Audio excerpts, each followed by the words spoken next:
En ce moment même, à des millions de kilomètres de la Terre, des êtres humains sont en train de prendre des mesures et des photos, de procéder à des prélèvements et des expériences, dans le but d'étudier la poussière et les gaz d'autres planètes. Mais les humains n'y vont pas eux-mêmes. L'environnement spatial est très hostile pour les humains. Les températures sont extrêmes, tout comme le vide atmosphérique, le taux de radiation et des tas d'autres conditions qui rendent l'espace très inhospitalier pour l'homme. Des robots sont envoyés pour jouer le rôle de nos yeux et nos oreilles lors de missions destinées à découvrir les secrets de notre système solaire, et bien au-delà. Ce sont des sondes spatiales, construites pour survivre à des conditions hostiles, dans des mondes dangereux, où l'homme ne pourrait vivre. Ces missions spatiales sont capables de résister à des environnements difficiles et faire des choses qu'on ne pourrait même pas imaginer sans leur existence. Certaines sondes, comme le télescope spatial Hubble, tournent tranquillement en orbite autour de la Terre, tandis que d'autres, comme Deep Impact en 2005, sont envoyées en mission kamikaze pour larguer des projectiles sur des comètes. D'autres encore ont pour mission de dévoiler les secrets de planètes comme Mars, Jupiter, Saturne ou leur lune.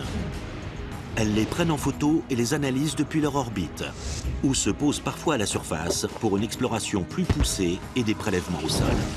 Nos sondes servent à répondre à des questions fondamentales sur la composition des planètes, de leur atmosphère et des processus géologiques à l'origine de leur formation. Elles nous aident à comprendre les différences de ces planètes avec la Terre. La grande question derrière tout ça, c'est de savoir s'il y a de la vie ailleurs. La quête de vie dans d'autres mondes a débuté il y a plus de 2000 ans, lorsque les astronomes grecs ont commencé à observer les planètes. Au XXIe siècle, l'humanité a enfin les moyens de la trouver. L'envoi de sondes dans le système solaire, ou même plus loin, fait partie d'une mission sur le long terme, destinée à comprendre ce qui se passe non seulement sur Terre, mais dans le reste de l'univers. Et par différents aspects, cette quête nous aide aussi à comprendre des choses sur nous-mêmes, notre origine, et à découvrir s'il existe d'autres occurrences de l'environnement qu'on a ici sur Terre. L'une des dernières étapes de cette quête a commencé grâce à un engin numérique infrarouge à très haute résolution. Le 14 décembre 2009, une fusée Delta II largue un colis très spécial en orbite à près de 500 km au-dessus du sol terrien. Il s'appelle WISE et il est capable de prendre les photos de l'univers les plus précises qui soient. WISE est un explorateur pour l'étude à grand champ en infrarouge. Il contient un petit télescope d'environ 40 cm de diamètre. En gros, il est grand comme mon bras. Sur 4 longueurs d'onde différentes, il observe le ciel entier, les voisins proches de la Terre, les astéroïdes, les comètes, jusqu'aux coins les plus lointains de l'univers. Contrairement au télescope Hubble, qui photographie des longueurs d'onde visibles à la lumière ultraviolette, WISE sonde l'univers grâce à la lumière infrarouge. Nous, les humains, on perçoit uniquement les infrarouges par la chaleur qu'ils dégagent. Lorsqu'on sent la chaleur du soleil sur notre peau, c'est en fait les rayons infrarouges produits par le soleil. Même là, assise, je produis de la lumière infrarouge. On peut donc se servir de l'infrarouge pour détecter des éléments qui ont une certaine température, comme les astéroïdes. On peut aussi se servir des infrarouges pour chercher des galaxies lointaines dans tout l'univers. La plupart de ces galaxies lointaines ne peuvent être perçues dans un spectre lumineux visible. Le télescope infrarouge de WISE joue donc un peu le rôle d'une paire de lunettes magiques. Les pompiers se servent de lunettes infrarouges pour retrouver des gens au milieu de la fumée dans un bâtiment en flammes. Les astronomes, eux, se servent des infrarouges pour chercher le noyau d'étoiles en formation à travers des nuages de poussière. Mais pour détecter ces noyaux de chaleur cachés, il faut tout d'abord un froid très profond. Les 4 millions de pixels du télescope de WISE ne peuvent photographier des images infrarouges que si le télescope a une température inférieure à celle des objets qu'il recherche. Il faut faire en sorte qu'on ne soit pas aveuglé par la chaleur de notre propre télescope. Pour WISE, on utilise un réservoir d'hydrogène solide gelé au zéro absolu pour garder le télescope et les instruments au frais. Mais c'est comme un réservoir de glaçons. L'hydrogène gelé finit forcément par s'évaporer. Donc, quand on n'a plus de glace d'hydrogène, le télescope de WISE se met à chauffer jusqu'à ce qu'on ne voit plus rien. Même gelé à moins 260 degrés, l'hydrogène ne tient pas plus de 10 mois. Mais les 1,5 million de photos prises par la sonde en 10 mois suffisent à former un panorama géant du ciel, comme un atlas cosmique qui peut révéler de nouveaux mondes, de nouveaux objectifs pour de prochaines sondes, et peut-être des mondes peuplés d'une vie extraterrestre. Mais si l'on veut trouver de la vie extraterrestre à des années-lumière de la Terre, il va nous falloir un sérieux indice pour nous mener dans la bonne direction. Et sur Terre, cet indice couvre 71% de notre planète. C'est l'eau. L'une des raisons pour lesquelles on cherche à trouver de l'eau liquide, c'est parce qu'on aimerait vraiment savoir s'il existe d'autres formes de vie quelque part dans le système solaire. La vie telle qu'on la connaît sur Terre a besoin d'eau pour se former et pour se maintenir. On espère trouver la vie ailleurs. Et pour ça, la première étape pourrait consister à trouver un endroit où il y a de l'eau liquide. Depuis le début de l'humanité, on n'a jamais eu aucune preuve de l'existence d'eau liquide ailleurs dans l'univers. Jamais jusqu'à ce qu'une sonde spatiale très élaborée parte pour Saturne dans le cadre d'une mission d'exploration en 1997. Cassini a parcouru près de 650 millions de kilomètres en 4 ans pour entamer une mission sur le long terme pour dévoiler les secrets de Saturne. Lorsque Cassini a atteint Saturne, il a observé la planète et toutes ses lunes. Et ensuite, il a changé d'orbite pour pouvoir observer les anneaux. L'un des anneaux en particulier a attiré l'attention des scientifiques. On savait que l'anneau le plus éloigné de Saturne, l'anneau E, était composé de particules de glace microscopiques. Mais des particules de glace d'1 micron ne peuvent pas durer longtemps dans l'espace. Donc, on savait qu'il existait une source de quelque chose dans le système saturnien qui régénérait constamment l'anneau E. On pensait que ça venait de l'Encelade. En s'approchant de la Lune Encelade, Cassini assiste à un phénomène cosmique qui confirme que l'eau est bien un élément clé pour d'autres planètes. La sonde Cassini a détecté de l'eau sous la surface d'Encelade. Et Cassini l'a vu parce que des geysers jaillissent par les fissures qui couvrent la surface craquelée d'Encelade. Et ensuite, l'eau gèle au contact de l'espace glacé qui entoure cette lune. Ce flux constant de particules d'eau gelée alimente l'anneau E autour de Saturne. Cela nous rappelle que si l'on peut trouver de l'eau liquide sur des planètes lointaines de notre système solaire, on pourrait bien en trouver aussi ailleurs dans l'univers. Mais la quête de Cassini pour trouver de l'eau liquide n'est pas terminée. Il va devoir se servir de ses instruments de pointe pour pénétrer les autres atmosphères du système saturnien. Cassini comporte 12 instruments scientifiques. Il y a 4 instruments qu'on appelle de télédétection. Ces instruments voient dans la même longueur d'onde que le spectre visible par l'humain, ou un peu au-delà. La sonde a aussi des filtres conçus pour voir à travers le brouillard et à travers une surface atmosphérique. Les instruments de Cassini sont conçus pour recueillir des informations par différents moyens, un peu comme les humains avec leurs 5 sens. Les capteurs directs ou à distance commencent par étudier l'une des lunes de Saturne, Titan, dont certains affirment qu'elle contient de l'eau liquide. Titan est plus grosse que la planète Mercure et a une atmosphère très dense, plus épaisse même que celle de la Terre. En 1980, en passant devant Titan pour aller encore plus loin, la sonde Voyager a pris des photos qui semblent montrer un autre phénomène dû à un liquide. Ce que nous a montré Voyager, c'est que cette atmosphère est pleine d'hydrocarbures, de méthane et d'éthane, qui créent un épais brouillard photochimique. Et Voyager était incapable de voir à travers ce brouillard. Lors de son étude de Titan, 25 ans plus tard, Cassini largue également un module d'exploration appelé Huygens. La sonde pénètre l'épaisse atmosphère d'hydrocarbures et se pose à la surface de Titan. Et ce que Cassini et son atterrisseur découvrent est sidérant. Très rapidement, Cassini et Huygens avaient vu des éléments de preuve de l'existence de liquide à la surface de Titan. Puis, ils ont découvert qu'il s'agissait d'hydrocarbures. Ils ont trouvé des lacs entiers d'hydrocarbures, certains même plus vastes que les grands lacs américains. Ce sont les toutes premières étendues de liquide découvertes dans le système solaire ailleurs que sur Terre.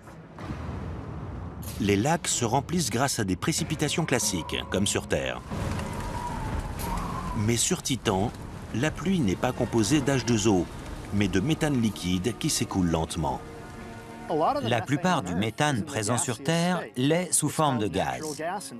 C'est un gaz naturel produit par des organismes en décomposition. En pourrissant, ces corps forment un gaz naturel que l'on peut utiliser comme carburant. Titan et son monde de méthane liquide pourraient même abriter des formes de vie simples, semblables aux organismes unicellulaires que l'on trouve dans les profondeurs des océans de notre planète. C'est très enthousiasmant de voir toutes les possibilités qu'il y a. Il y a d'autres systèmes planétaires actifs, passionnants et très variés. Et on sait que la vie peut prendre beaucoup de formes différentes. On pourrait trouver de la vie sur des planètes lointaines, en révolution autour d'autres étoiles. Mais le problème, c'est d'y parvenir. Heureusement, un nouvel appareil se prépare à partir pour les confins de l'espace. Il est doté d'un système de propulsion similaire à la technologie des micro-ondes.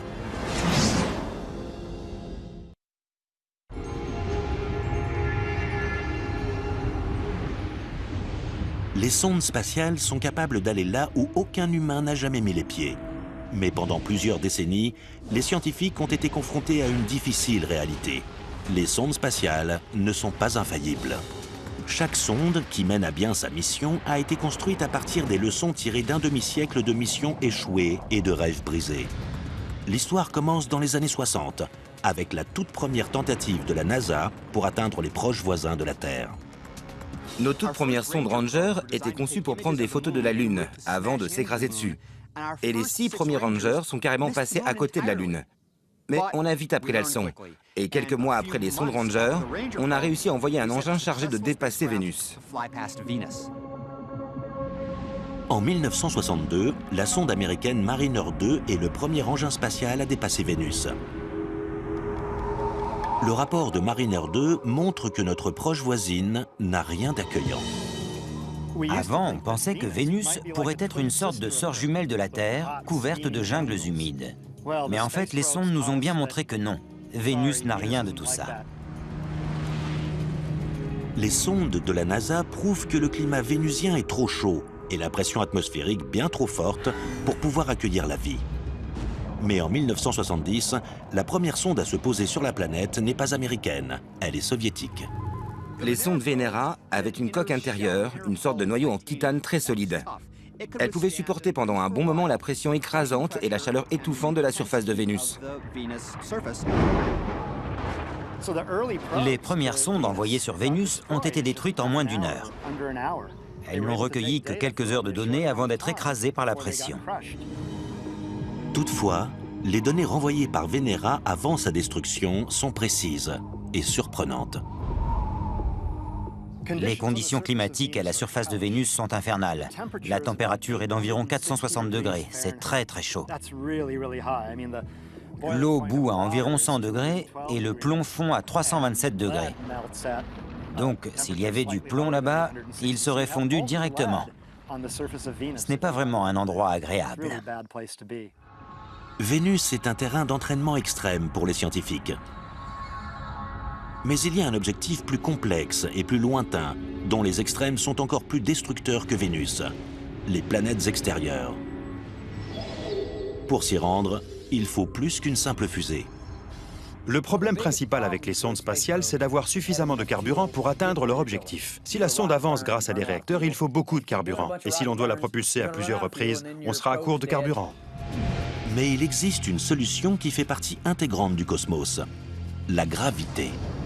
Au début des années 60, on a découvert qu'on pouvait se servir de la gravité des planètes pour faire avancer un engin spatial, pour le faire accélérer et le projeter encore plus loin dans le système solaire. Ça a ouvert les portes de l'exploration au-delà de notre galaxie. Cette technique s'appelle l'assistance gravitationnelle. La gravité joue le rôle d'un réacteur virtuel qui exploite l'immense gravité des corps planétaires afin d'assister un engin spatial sur une trajectoire prédéfinie. L'assistance gravitationnelle, c'est comme de taper une balle de baseball. La sonde s'approche d'une planète, est prise dans l'attraction de cette planète et renvoyée dans une autre direction. C'est comme une balle qui vient taper contre ma batte, qui la renvoie dans une autre direction. Quand la batte entre en contact avec la balle, elle change la direction du mouvement de la balle et la propulse avec une vitesse supérieure à sa vitesse de départ.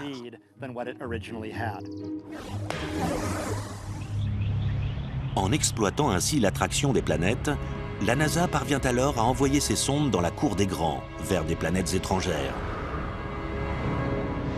Ainsi, Cassini a pu accomplir son voyage de plus de 250 millions de kilomètres jusqu'au lac de méthane de Titan, la lune de Saturne. Sans l'assistance gravitationnelle, cet engin qui pesait 12 tonnes sur Terre n'aurait jamais pu sortir du système solaire. Il n'existe pas de réacteur suffisamment puissant pour l'envoyer directement sur Saturne. On n'aurait jamais pu explorer Saturne si on n'avait pas eu la gravité des autres planètes. Désormais, l'exploration spatiale du XXIe siècle est sur le point d'envoyer des sondes au-delà des planètes les plus éloignées de notre galaxie, vers des étoiles lointaines. Mais l'assistance gravitationnelle ne pourra pas nous emmener jusque-là. Pour voyager jusqu'au tréfond de l'espace, il faut un système de propulsion semblé tout droit sorti d'un film de science-fiction, la propulsion ionique. Un propulseur ionique, c'est comme un petit accélérateur linéaire. On accélère des ions à la sortie de la sonde et elle partira dans la direction opposée. Le propulseur ionique a un très faible pouvoir propulsif, mais il peut fonctionner pendant plusieurs mois de suite, et donc propulser petit à petit l'engin spatial à une vitesse de plus en plus élevée. Le propulseur ionique remplace le carburant chimique par un gaz inerte, comme le xénon. Le xénon est ionisé, c'est-à-dire qu'on le charge en électricité. Un champ électrique accélère ensuite les ions à la sortie de l'arrière de l'engin, ce qui le propulse en avant. La propulsion ionique ne fonctionne pas comme la plupart des systèmes de propulsion. Un propulseur standard à carburant chimique donne une propulsion de force égale à un fusil de chasse de calibre 12 à double canon. Ce fusil va jouer le rôle d'un propulseur à propulsion chimique, comme les réacteurs principaux d'une navette spatiale. La question est de savoir si le fusil va produire une lancée suffisante pour surmonter le frottement entre les roues et les rails. Un coup unique fait reculer le chariot d'une quinzaine de centimètres. Avec un second coup, la poussée se poursuit. Mais remplaçons maintenant le fusil à double canon par une arme moins puissante. J'ai maintenant une carabine 22 long rifle. Elle est un peu différente d'un fusil de chasse.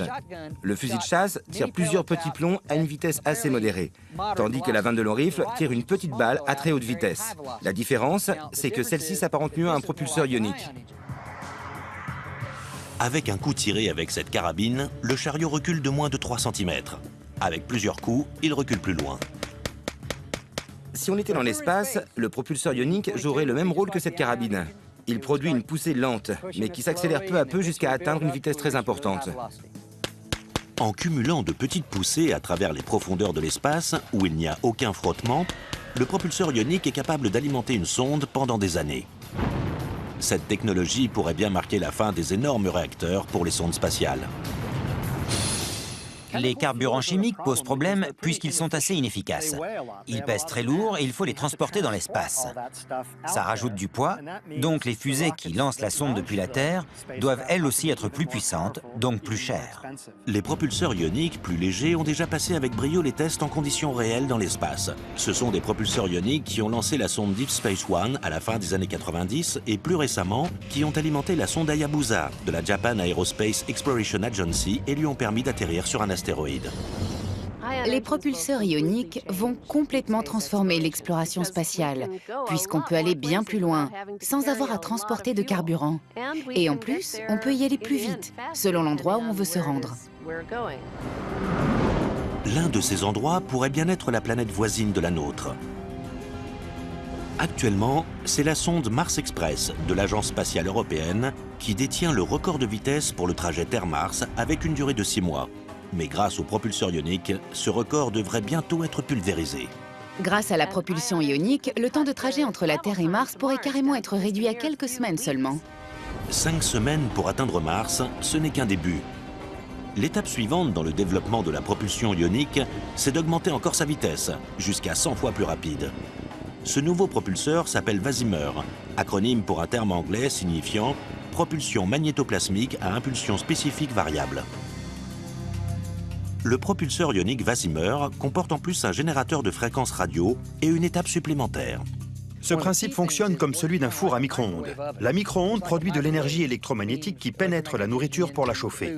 Là, ce sont les ions du plasma qui chauffent et qui se chargent d'énergie. Ensuite, c'est un champ magnétique très puissant qui prend ce plasma surchauffé pour l'éjecter de l'arrière du propulseur à très grande vitesse. Les ions peuvent être chauffés jusqu'à 1 million de degrés. C'est suffisant pour envoyer une sonde bien au-delà de notre système solaire. Grâce à ces avancées dans le domaine de la technologie de propulsion, les portes de l'espace s'ouvrent à l'exploration. Il ne manque plus qu'une destination.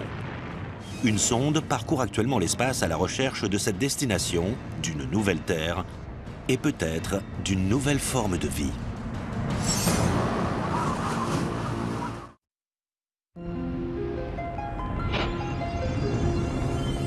Les sondes spatiales sont actuellement à la pointe en ce qui concerne l'une des plus anciennes quêtes de l'astronomie, la recherche d'une nouvelle Terre. Aujourd'hui, une nouvelle génération de robots explorateurs recherche des preuves de l'existence de planètes en dehors de notre système solaire et en trouve. Une planète extrasolaire est une planète qui tourne autour d'une autre étoile. Il y a 6 planètes majeures qui tournent autour de notre Soleil, qui est une étoile standard. Donc depuis des siècles, on se pose la question de savoir s'il y a d'autres planètes qui tournent autour des étoiles qu'on voit dans le ciel la nuit. Depuis l'époque de Galilée, les scientifiques pensent qu'il existe d'autres planètes parmi les milliards d'étoiles du ciel. Mais la quête de planètes extrasolaires, aussi appelée exoplanètes, n'a pas abouti jusqu'à 400 ans après Galilée. En 1995, dans la constellation de Pégase, à 50 années-lumière de la Terre, les scientifiques ont découvert la toute première vraie planète extrasolaire, 51 Pégasi b. Mais on ne l'a découverte que grâce à des indices indirects. On n'était capable de détecter ces planètes extrasolaires que par une technique appelée méthode des vitesses radiales. Si vous avez une grosse planète là-bas comme Jupiter, le mouvement de l'étoile peut varier légèrement, mais on ne peut pas vraiment déterminer sa présence de manière directe. Cette variation, également appelée effet Doppler, est observée au télescope. Si la lumière émise par l'étoile passe régulièrement à des longueurs d'onde bleues ou rouges avant de revenir à sa couleur normale, cela signifie que c'est sans doute une planète en orbite qui produit la variation de lumière. Ces 10 dernières années, les astronomes ont eu beaucoup de chance et ils ont trouvé des centaines d'autres planètes en orbite autour d'autres étoiles. Mais les planètes qu'on détecte ne sont que les plus grosses, de la taille de Jupiter, Saturne ou Neptune. On ne peut pas détecter des planètes comme la Terre s'il y en a. On est désormais certain de l'existence de centaines de planètes extrasolaires. Mais sont-elles suffisamment proches pour que l'humanité puisse aller les explorer ? C'est la question qu'a posée Annabelle C. de Erie, en Pennsylvanie, à Question sur l'univers. Elle demande « Combien de temps faudrait-il à une sonde spatiale pour atteindre l'exoplanète la plus proche en se servant du système de propulsion le plus performant à ce jour ?» Annabelle, votre question est très intéressante. D'ailleurs, il n'existe pas de réponse définie. Avec la technologie actuelle, une sonde spatiale pourrait atteindre une autre étoile en environ 100 000 ans. L'exoplanète connue la plus proche se trouve à environ 10 ou 12 années-lumière de la Terre. Mais il en existe peut-être de plus proches. Et les technologies de propulsion spatiale vont peut-être progresser dans l'avenir. Donc, on pourrait réduire la durée du voyage à environ 10 000 ans à plus ou moins long terme. Mais pour l'instant, la réponse la plus exacte serait entre 50 000 et 200 000 ans. Pour trouver des planètes similaires à la Terre, il faut s'enfoncer plus loin dans le cosmos et observer des étoiles moins lumineuses et plus lointaines. Une nouvelle méthode d'observation révolutionnaire pourrait bientôt nous permettre de trouver la première nouvelle Terre. Cette méthode s'appelle le transit astronomique et donne la preuve irréfutable qu'une planète en orbite passe dans notre champ de vision entre son étoile et la Terre. Imaginons que ce réflecteur représente la face d'une étoile et l'insecte qui vole devant le réflecteur représente une planète. En passant devant le réflecteur au moment où il tourne autour, l'insecte bloque une toute petite partie de la lumière émise par le réflecteur. C'est ce qui se passe lorsqu'une planète comme la Terre passe devant une étoile comme le Soleil.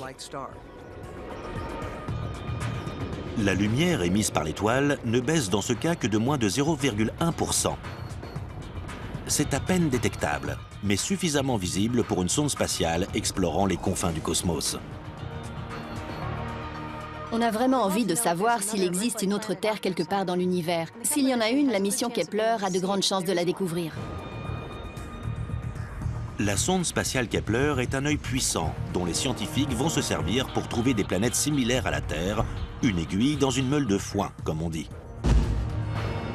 Le télescope de la sonde est doté d'un appareil photo de 95 mégapixels pour pouvoir détecter des planètes en transit.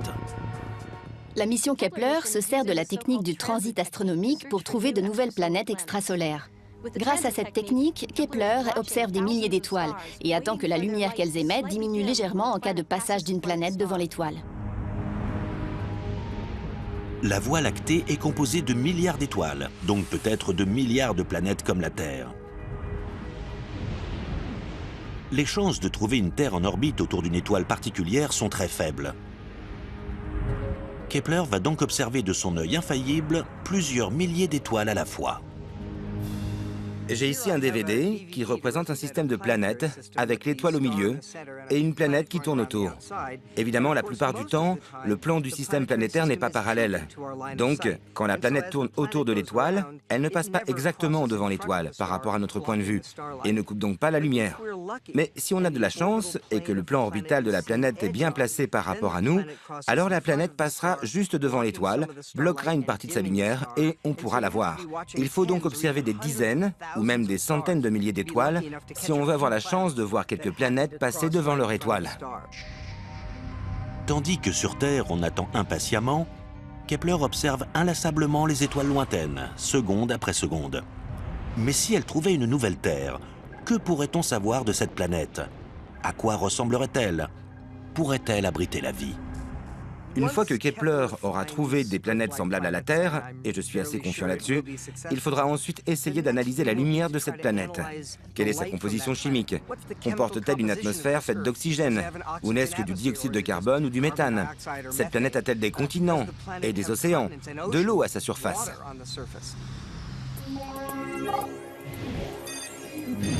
Actuellement, on ne dispose pas des technologies nécessaires à l'analyse de l'atmosphère d'une planète aussi lointaine. Mais cela va changer. En 2015, le télescope spatial James Webb possédera des capacités d'imagerie 4 fois supérieures à celles du télescope Hubble. Il permettra aux scientifiques d'observer de minuscules particules dans les atmosphères de planètes potentiellement similaires à la Terre, même à des milliers d'années-lumière de chez nous. On est actuellement à un âge d'or de la recherche et de la découverte de planètes de type terrestre. C'est le moment. C'est aujourd'hui que les humains vont découvrir les premières planètes terrestres, les comprendre et comprendre leur présence. Mais on veut aller encore plus loin. À long terme, les télescopes spatiaux et les sondes interstellaires pourraient aller au-delà de la découverte de nouvelles planètes et aller à la recherche de leurs habitants. Si l'on pouvait trouver une vie extraterrestre quelque part dans notre galaxie qui soit complètement indépendante de notre vie à nous sur Terre, ce serait l'une des plus grandes découvertes dans l'histoire de l'humanité.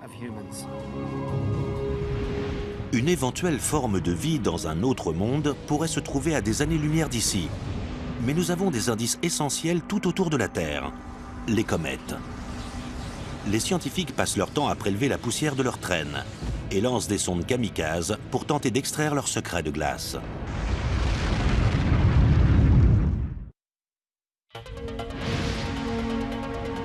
Les sondes spatiales ont repoussé les limites de nos connaissances du cosmos. Alors que l'humanité entre dans un nouvel âge d'or de l'exploration interstellaire, certaines sondes explorent des secrets bien plus proches de chez nous. Notre système solaire fourmille de débris et de particules qui se déplacent à grande vitesse, comme par exemple ces énormes boules de glace et de poussière qu'on appelle les comètes. Les comètes sont comme des machines à voyager dans le temps. Ce sont des vestiges gelés qui datent de la formation de notre système solaire il y a 4,5 milliards d'années. L'étude des comètes à l'aide d'engins spatiaux a été un succès. Par exemple, la mission Deep Impact s'est volontairement écrasée sur une comète et a tout enregistré en vidéo. Le 3 juillet 2005, la sonde spatiale de la NASA Deep Impact 1 s'approche à la portée de la comète Tempel 1. La comète fonce à une allure de 37 000 km/h. Et la sonde lance un satellite impacteur directement sur la trajectoire de la comète de 6 km de large. Le but était de provoquer un impact avec la comète, afin de créer un nuage de poussière. Ce qu'on voulait, c'était voir ce qu'il y avait à l'intérieur de la comète et de quoi elle était composée. L'impact fait jaillir 25 000 tonnes de glace de Tempel 1.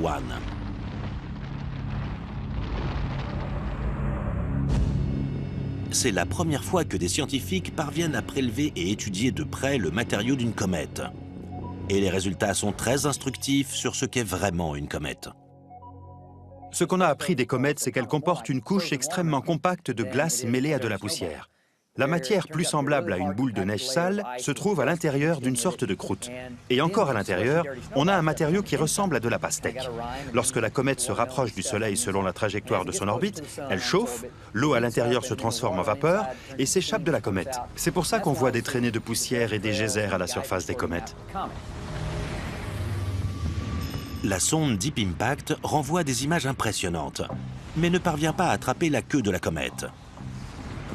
Cette mission sera accomplie par la sonde Stardust. En 2004, Stardust s'approche à 240 km de la comète Wild 2. La sonde Stardust a littéralement traversé la queue de la comète pour recueillir le matériau que produit la comète quand elle dégaze. Afin de recueillir les précieuses particules, Stardust déploie un collecteur de la forme d'une grande raquette de tennis, à l'intérieur de laquelle se trouve un gel poreux et spongieux. Au passage de la comète, les particules s'incrustent dans l'aérogel, à une vitesse environ 6 fois supérieure à celle d'une balle de fusil. On a ainsi en notre possession le matériau qui compose les comètes et qui compose sans doute également les planètes, les astéroïdes et les lunes de notre système solaire.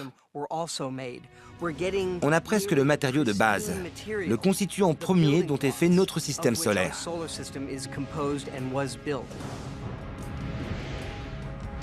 Une fois le matériau prélevé, le collecteur est enfermé dans un conteneur lui-même rangé dans une capsule.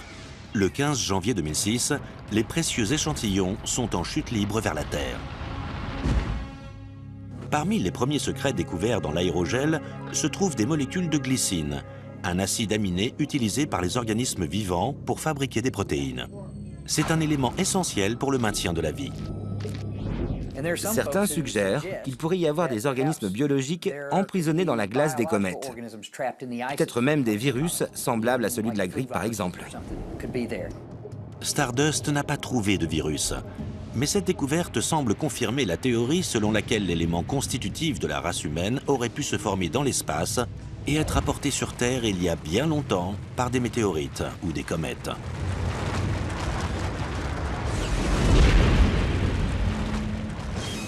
Mais dans l'aérogel se trouve une énigme encore plus curieuse. Des particules que même les sondes parties aux confins de l'espace n'ont encore jamais prélevées. De la matière issue d'autres soleils. Je crois qu'ils ont trouvé des particules qui semblent provenir d'autres étoiles extérieures à notre système solaire. Ces étoiles produisent elles aussi des vents solaires, donc des particules de poussière qui s'échappent et s'éloignent de leur étoile. Certaines sont entrées dans notre système solaire. Elles ont été capturées par la sonde Stardust. Pour la première fois, on a recueilli de la poussière d'étoiles inconnues. C'est extraordinaire. Les analyses de la poussière d'étoiles prélevée sur la comète Wild 2 sont encore en cours et pourraient bien nous donner une vision plus précise des origines de notre petit coin d'univers. Si l'on veut comprendre comment notre Soleil et notre planète se sont formés, il faut d'abord comprendre le matériau à partir duquel ils se sont formés. Mais pour mieux comprendre notre univers, peut-être faut-il étudier non pas les particules de soleil lointains, mais plutôt l'étoile la plus proche de nous. Une sonde révolutionnaire attend son lancement pour s'envoler droit vers la zone la plus chaude que l'homme ait jamais tenté d'explorer.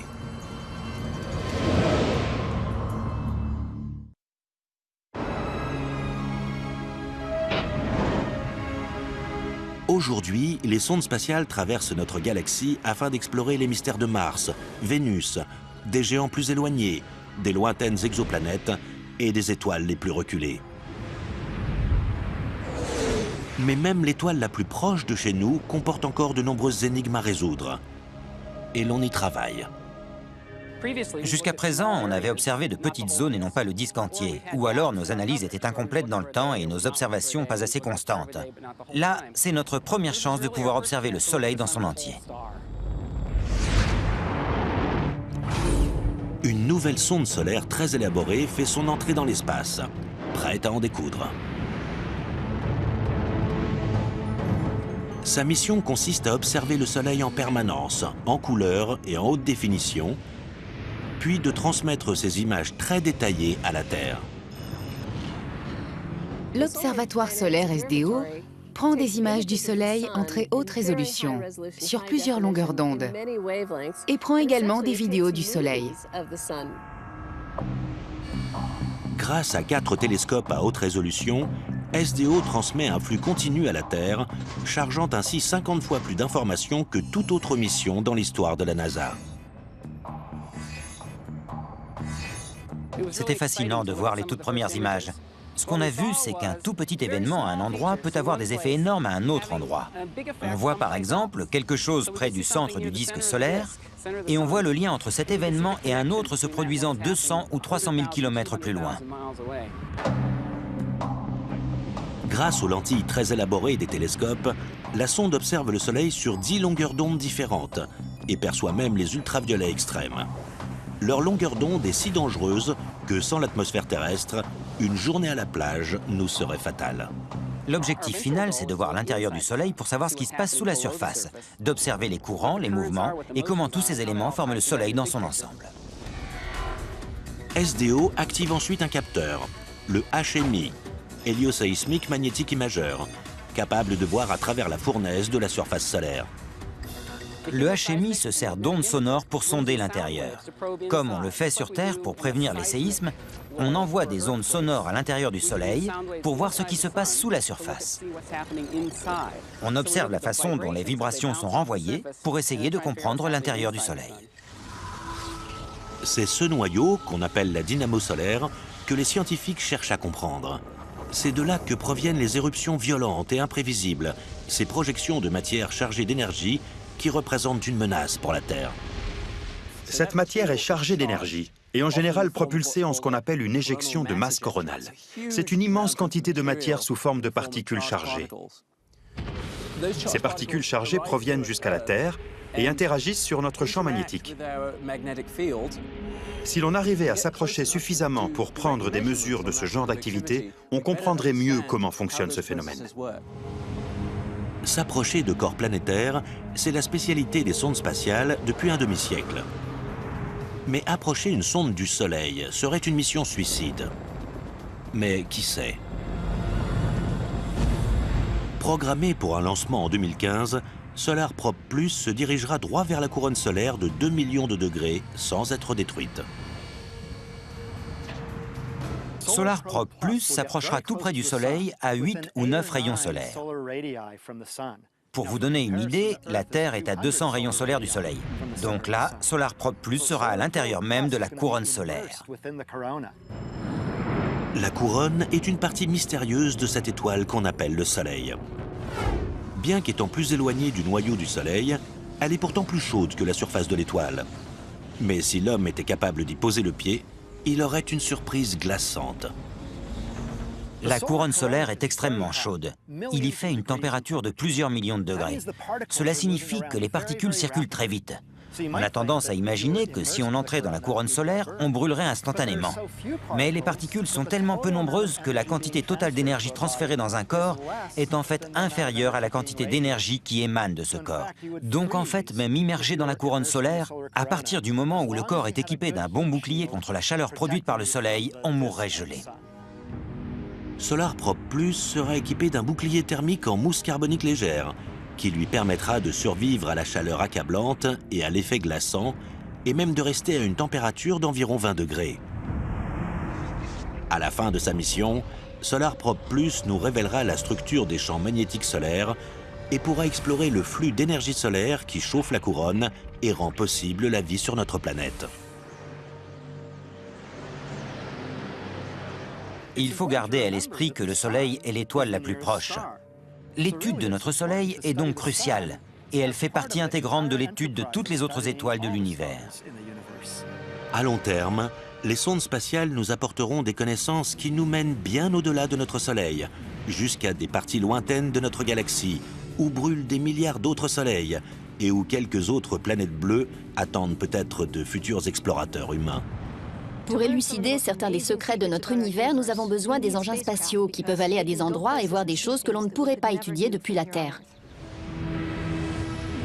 Il y a une raison profonde qui explique notre engouement pour les sondes spatiales qu'on envoie dans l'espace. Nous autres humains avons dans nos gènes cette curiosité et ce goût de l'exploration. Les sondes que l'on envoie dans l'espace, vers d'autres planètes et même vers les étoiles, représentent notre migration dans le cosmos.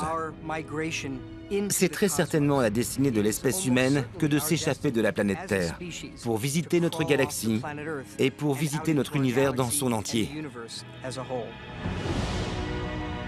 En attendant, les sondes spatiales continueront à décortiquer les mystères du cosmos.